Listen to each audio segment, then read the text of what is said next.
Round and around it goes. When it will stop, nobody knows. That is the Matrix merry-go-round. And today we're going to talk about how uncomfortable it is to pull yourself off the horse, off the merry-go-round, and into a new way of being. And I'm Teresa Marie, the traveling ambassador of Chi, and the host of Free to Just Be. And I welcome you to the podcast part of this mission of helping humanity become free, to just be at peace and be themselves. And I hope that you would take a moment and hit the like button and share this podcast so that we can let others know that they're not alone. We're all on this incredible dance of transformation. And I've been up since about 3:30 this morning. I've already walked a mile. I took the dogs out. I've canned pickles.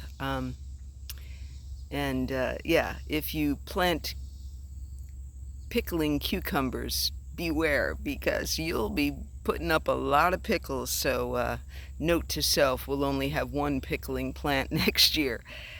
And as I'm doing all these tasks this morning, I was thinking about the last couple of weeks. I've been home. I was called to leave my JOB, my just over broke Matrix job, right? And it was my third time. I had left two other times, and I've got to learn how to use this camera a little bit better. But we go forward. Even if we don't know how to do something, we're going to keep going forward. And this is Sunny Boy. He is my cat for sure. And anyway, so I'm doing all these tasks, and I've been recognizing that in the 6 weeks, I've been home 6 weeks. It doesn't seem possible that I'm already home from the Amazon job for 6 weeks, but I am. And this morning I recognized the program that's still going round and round and round and round in my head, and it will not cease, or it appears like it won't cease. And that is, you're not doing enough. What are you doing? You can't just sit here. You're not doing enough. That is the program that's been going over and over in my head. And then I combine that with the recognition and the acknowledgement that for years I pointed toward my husband Roger, and I said things to myself like, man, he just needs to chill out. Man, he doesn't like to change at all. He has to have everything exactly the same.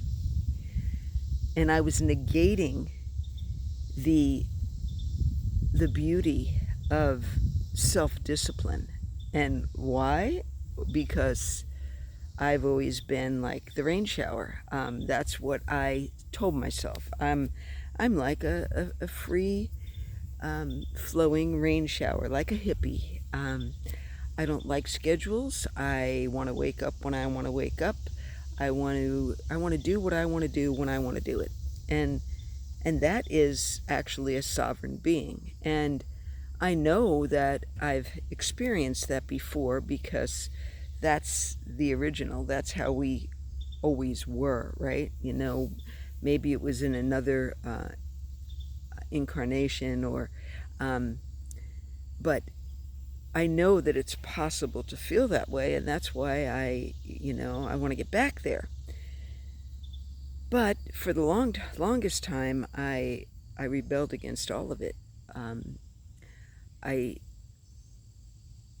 came against authority. I came against schedules. And at the same time, my husband is the absolute opposite. He is the most disciplined man I know. He has rituals, morning rituals, evening rituals, and they're in a certain order. And he struggles if that order is misdirected, right? And I always thought that was very restrictive, and I am discovering that one of the things that I've always said that I need to get better at is time management. And the paradox is, I also know that linear time really, it's an illusion, and that we really can just learn how to be in the present moment, that we don't have to future trip about all the things that we quote unquote have to do. Here's my program coming out, I'm coming full circle, and that's what I'm being called to do. And so it's taken me 6 weeks to even begin to unravel and unwrap this gift that the universe, that the Spirit of God has given me, to recognize how deep set that program of not good enough, not doing enough, not, instead of just right now, I am being called to make this video to put out to help my brothers and sisters in Humanityville. And right now, this is what I'm supposed to be doing. Now, for years, I couldn't do this because all the other programs were going. You have to go to work. You have to make money. You have to. And now I recognize that I've lived my whole life like that in a freaking Matrix program. Who has said that we have to do anything a certain way? Well, it's the people that have created groupthink, that have created advertising, that, and I'm not going to go into all of that. That is for you as you wake up to resurrect your own inquisition and understand what we've been in. And so now here I am, 6 days, or 6 weeks rather, see, time is irrelevant. And I clearly knew. I resisted for 3 full months, full well knowing that I not only had to leave, I wanted to leave, it was time to leave. I was being directed by Spirit to leave that job and to just trust. Do you believe that you have the power to create something brand new? Yes, absolutely. Do you believe that all your needs are met? Absolutely. Do you believe that your Creator God is the ultimate provider? Jehovah Jireh, all the way, baby. Absolutely. I believe. And for years I've said, I believe God, help my unbelief. Why? Because the programs run so incredibly thick, don't they? And so I finally did it. And I knew that that was it. I was not going back. I wasn't going to supplement my income. What my passion is, with my mission with Free to Just Be, which it has so many different aspects to it, is what I am now the most passionate, the most lit up, and what I am ready and prepared to do on a daily basis. And every day I have been. Every day I move the ball forward. But the program that still runs in my head. It's not enough. It's not enough. You didn't record today. You were supposed to do this. You were supposed to create the text for your magnet. You were supposed to practice this. And on it goes, And in this 6 weeks, oh God, here it is again. I love you, Humanityville. And at the same time, you annoy the heck out of me. Why? Because I have no choice. When I started this podcast and now this movement, I committed to myself that the only way I was going to come before humanity was authentic and real, and I was going to share in the most vulnerable ways. And it sucks to admit when you're wrong. It sucks to admit that you've made a mistake or what have you. And here I am again, having to speak out about an old familiar program. And I've talked about it many, many times, and that is emotional eating. And I have struggled with the roller coaster of my weight my entire life. And I've even talked about the root. I know the root. The root was when I was probably 5 or 6 years old, the very first time I snuck bread, butter, and sugar in the pantry of my house in Richmond Hill, Queens. And it made me feel better. And thus, this lifelong program of relief, of inebriation, of reaching for something outside myself to feel better. And I am a recovering headbanger. I am a recovering upstream swimmer. I've talked about that too. And yes, I may be going through these programs again, but that doesn't mean they're going to stay with me. I'm just going through another bout of recognition and acknowledgement. All that energy, it's just energy. The way I used to view myself, the story I used to say, upstream swimmer, black sheep, rebel, a pioneer. And yes, I am every one of those things, but I'm also becoming more and more my true, authentic, sovereign self. And there are days when that is uber uncomfortable. And the last 6 weeks, it's been uncomfortable. And I don't know if I shared or not. But what I want to tell on myself about is the fact that I can't hide anymore. I can't not podcast for 2 weeks because I'm feeling uncomfortable. That's the precise time that I am called to come on and share that I'm feeling freaking uncomfortable. How about you, humanity? Are you feeling uncomfortable? And so the last 6 weeks, I have put on 9 pounds, y'all. 9. And it was just a little bit here and a little bit there. I'm gonna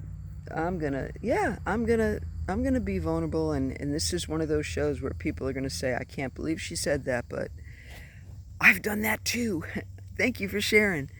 One of the ways that I latch back onto that program of excess, and I recognize fully that my pain was so deep as a child that I would have to do double, whatever the quote-unquote remedy was.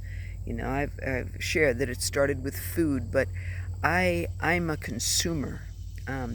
Be it knowledge, I have to learn something new every day, and I'm going to find a source, and I'm going to suck everything dry from that source, and then I'll move to the next one. So I'm a big consumer. I remember I did an episode about Tom MacDonald's song, I'm a believer, I believe. Well, I did a show about I'm a consumer, I consume. And that's what I did. I started with food, and then every drug in the world, and sex, and buying things, and people pleasing, and I did everything with gusto. I didn't just dabble in something. Oh no, I excessively used it. And unfortunately, I see some of my children that do the same thing, and so now I'm at the stage in my life dance of transformation where I've recognized a lot of this stuff, and so now it's easier for me to see when it's come on. And so for the last 6 weeks, I've recognized, wow, I have fallen right back into that consumer, consume food, uh, dabble in alcohol again, and other ways, herbal Prozac, and other ways to um, feel better. Why? Because I am not used to forward, excellent, thriving, um, real life good flowing into my life. I don't know what to do with that. And in order to feel better about feeling so uncomfortable, I reverted back to some of those habits.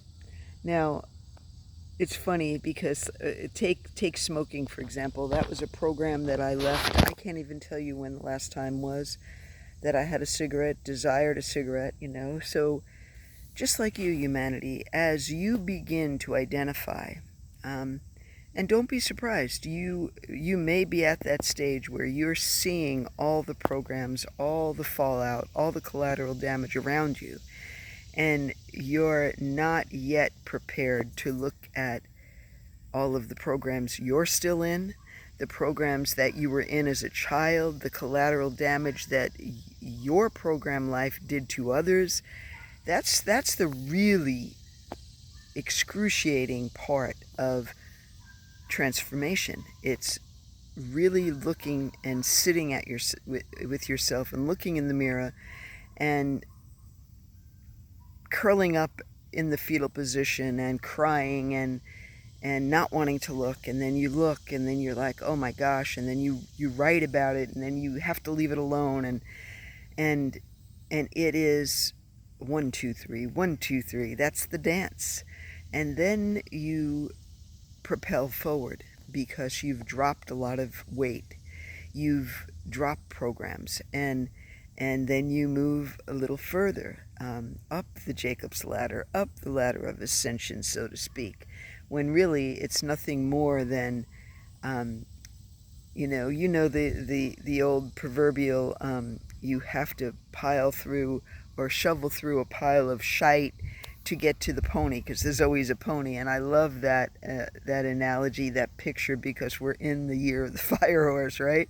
And so everybody has a pony, but before you start digging out, you have to sit in it, and it stinks, and it's super uncomfortable, and it's gross, and it's all of your choices. It's all of the programming and false belief coming to the surface for you to look at and recognize that it was never you. It was just energy that you grabbed a hold of, and that's what's been causing your disease in your body, mind, and soul. And you begin one by one, to loose yourself. And so I have been called now to stop avoiding. And when I'm in the midst of it, for example, right now I'm struggling to even look at my phone as I am sharing. Why? Because this little wrinkle is driving me crazy. And you know what? Um, in the big picture of things, I am moving, I am healthy, I am full of vibrant energy. Um, I'm very aware, I'm very awake, I'm very present, more than 50% of the time, which is massive for somebody that never wanted to go inside. Um, so, what's a wrinkle, right?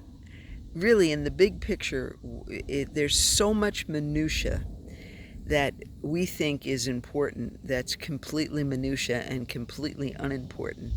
And if we remind ourselves in the most uncomfortable times, the most uncomfortable days, if we remind ourselves that that's the truth, that the main thing is just,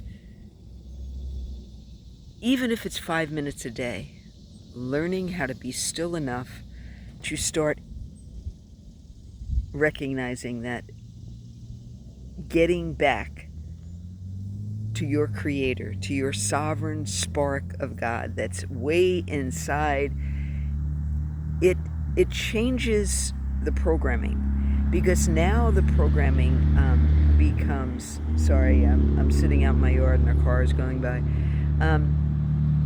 because now the programming, when it comes up, you realize, oh wow, if I quit running from this program and I look at it, I can dissolve it, I can alchemize it, I can remove it, and another layer of the onion or the veils of unconsciousness or whatever it is you want to call them gets removed, and I get closer and closer to that sovereign, true, authentic me, right?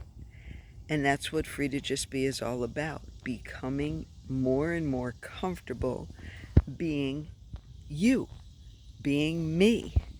And do I still feel uncomfortable that things are going so incredibly well? Yes, uber uncomfortable.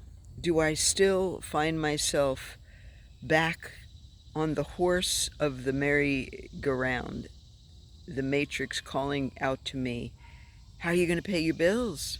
Where's the money going to come from? Yes, that happens on a daily basis, and on a daily basis I have to say, no weapon formed against me prospers. I ask and it's given, I seek and I find, and I knock and the doors open. I have to talk to my programs and remind them that they're not in charge anymore. And then I just have to move forward. Is it very uncomfortable? Even right now, my old self, Terry Wilson, the hippie freak of the South, as much as she wanted to say that she was a rain shower and she wanted, I wanted to have no schedule. And now, as I'm sitting here speaking to you, embodying my higher self, I have no schedule. And I got up and I did the things that I wanted to do today. And this is one of the most important things to do every day, is to meet Humanityville and share exactly how uncomfortable it is stepping away from yet another program, because we are all, whether we acknowledge it or not, doing the same thing. We are all dancing our way back home to the spark of God that we are. And is it uber uncomfortable? Oh, hell yes. And for weeks now, I have felt like I'm not doing enough to move my mission forward. What have I got to share right now?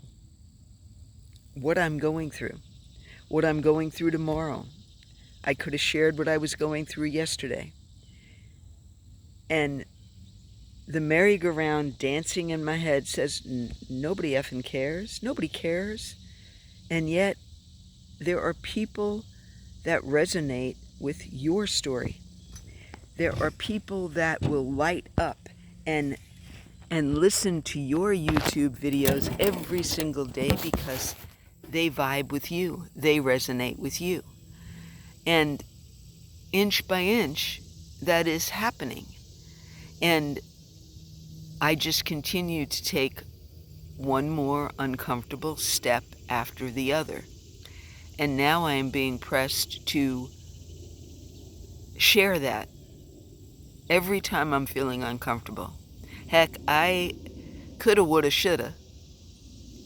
But see, now in the present moment, right now I'm thinking, wow, when I was stuffing that second piece of bread and butter, and this time salt, toasted bread, when I was completely full, I didn't need it, and I knew exactly what I was doing, that would have been a great time to pick up my phone and start recording and saying, you know what, here's what I'm doing. I know why I'm doing it. I know that I could walk away from it right now, but right now this feels like it's going to make me feel better.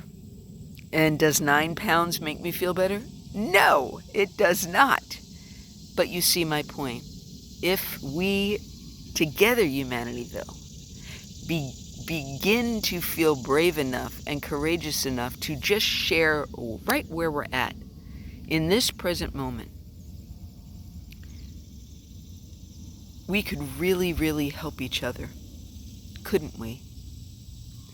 The first time somebody said to me, what was it?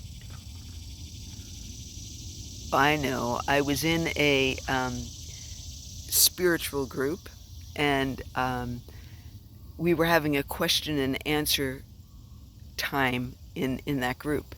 And I wanted to ask what the group felt about cannabis.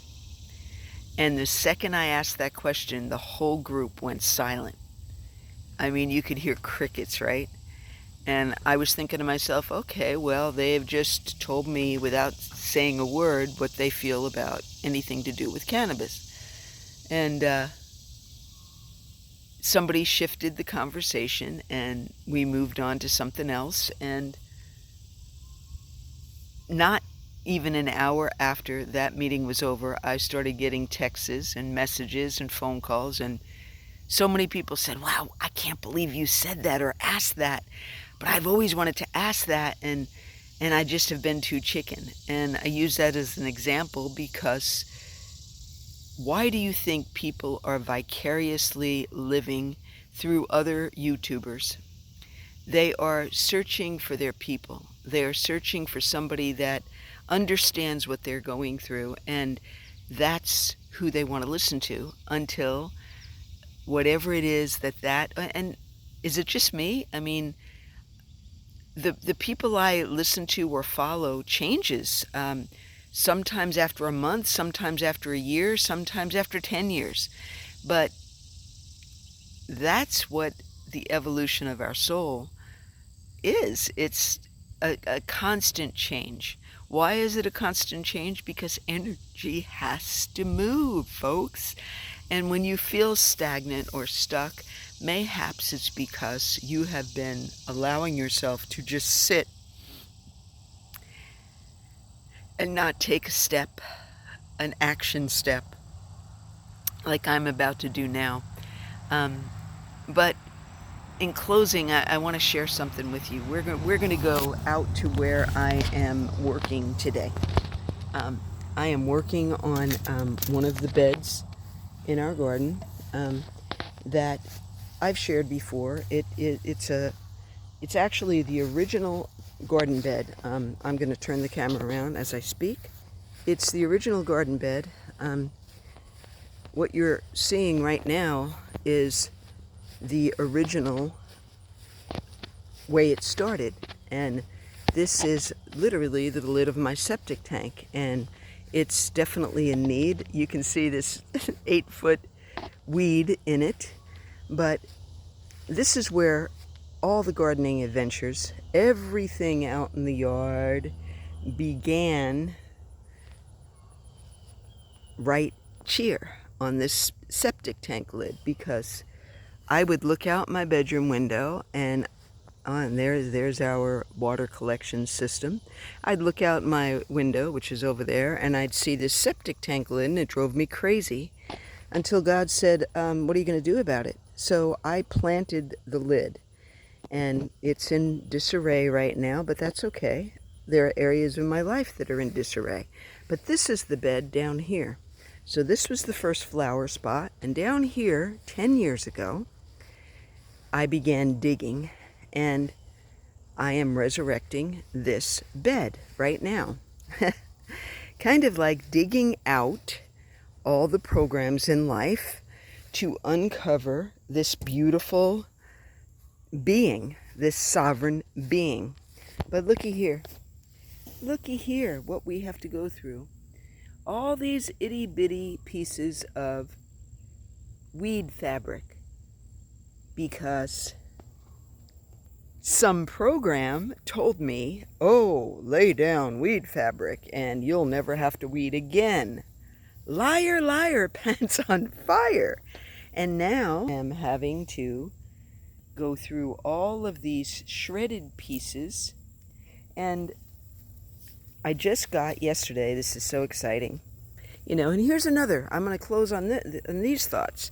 Financially, one of the other things that has been bugging me is, I had some closing money from my jobs, and that money came in, and what did I do?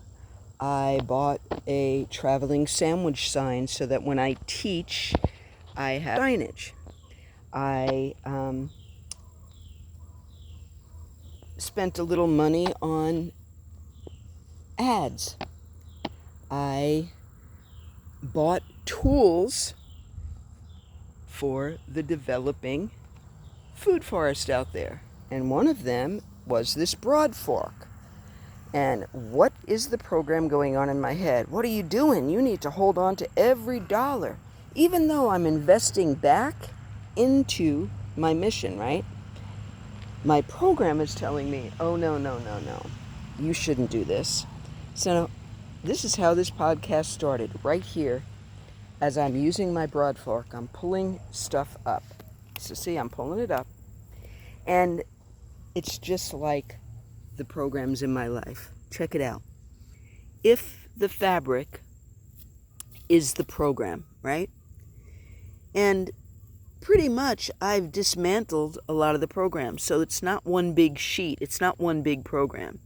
So now a lot of the big stuff is gone, but I have these remnants. And what do the remnants of the program do? They try, and this is what I've been discovering today, they try to make roots. And you notice that the fabric is stuck all in these roots. It's as if the programs were trying to recreate themselves, anchor them in further, right? So, on that note, just keep pulling.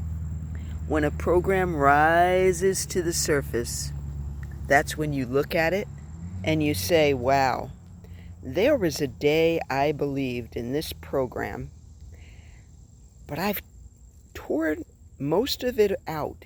I've tossed it to the wind, and I'm clearing away. I'm clearing the roots so that good stuff can grow. And eventually, it'll all be clear dirt, and I'll be able to grow things again in it. So take courage, humanity. Keep digging for the pony. It's there. And if you take an action step every day,